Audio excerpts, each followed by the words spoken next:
नमस्कार, बुलंद न्यूज में आपका स्वागत। पुलिस की चोरी हुई, इंसास राइफल बरामद हुई है, पीछे क्या कहानी है, कितने लोग गिरफ्तार हुए हैं, क्या क्या क्या और बरामद हुआ है? 3 फरवरी को पुलिस लाइन के कांस्टेबल अनुज, जिनकी ड्यूटी सुरक्षा गार्ड में थी कसेर CSC पर, जहां पर वैक्सीन रखी गई थी, उनकी सुरक्षा में एक गार्ड लगी थी। उस गार्ड में इस आरक्षी की ड्यूटी थी और ये बुलंदशहर पुलिस लाइन से अपने असलहे के साथ गया।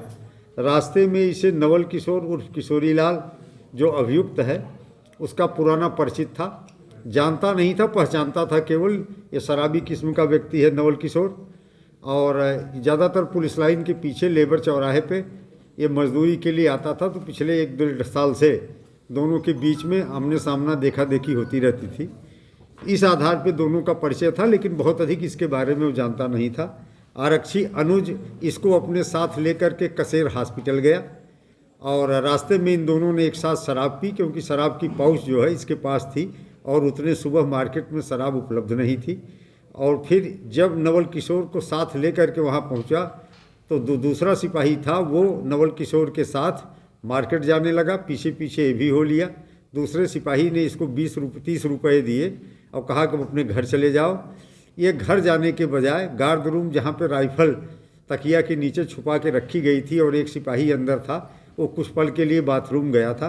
ये पहुंचा और वहीं से धीरे से इसने राइफ़ल उठाई और दोनों, एक मैगजीन राइफ़ल में लगी थी, दूसरी मैगजीन को अपने पॉकेट में रखा और वहाँ से राइफ़ल लेके चला गया। सर, किस चीज़ के आधार पर इसकी पुष्टि हुई है? और वहाँ पर CCTV कैमरे लगे हुए थे, तो CCTV कैमरों में राइफ़ल ले जाते हुए ये देखा गया है और मैगज़ीन को अपने पॉकेट में रखते हुए देखा गया है।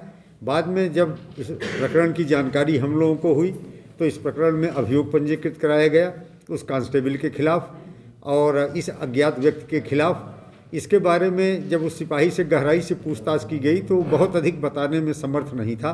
पहले उसने इसे अपने मामा का लड़का गार्ड के लोगों को बताया था, लेकिन जब पूछताछ में जो जानकारी आई उसमें केवल इतना पता चला कि वो केवल पहचानता है। CCTV से प्राप्त फुटेज के आधार पर बहुत अधिक प्रयास करने पर इस अपराधी की पहचान एस्टेब्लिश हो पाई कि ये नवल किशोर है और शिकारपुर थाना क्षेत्र का रहने वाला है, जहाँ किराए के कमरे में रहता है। मूल निवासी सलेमपुर थाना क्षेत्र का है।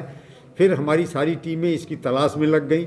इसके सारे रिश्तेदार, परिवारीजन भी इसके तलाश में हमारा सहयोग करते रहे और काफ़ी प्रयास के बाद रात में इसने अपने एक रिश्तेदार को फ़ोन किया, उसमें इसकी लोकेशन पानीपत में आई। उस लोकेशन के आधार पे हमारी टीम देर रात पानीपत पहुंची और सड़क के नीचे एक दुकान के सामने बाहर लेटा हुआ था, वहां पे इसको जो है उठाया गया और फिर इसकी निशानदेही पर वो चोरी गई राइफ़ल और 30 कारतूस मैगजीन बरामद कर लिए गए। सर, उद्देश्य क्या बताया गया इसका चुराने का? देखिए, मुझे जो प्रतीत होता है कि ये अपराधी किस्म का नहीं है, ये शराबी है, मजदूर टाइप का है, दिमाग से थोड़ा कमज़ोर है।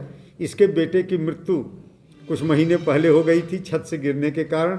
इसके दिमाग में एक बात बैठ गई थी कि जो इसके घर के सामने आदमी रहता है उसकी वजह से ये मेरा लड़का छत से गिरा है।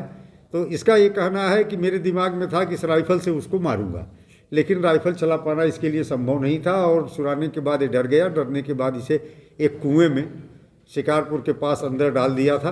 कारतूस जो है निकाल करके एक पॉलीथीन में लपेट करके एक नाले में छुपा दिया था। तो इस तरह से इसके कब्जे से रिकवरी कर ली गई।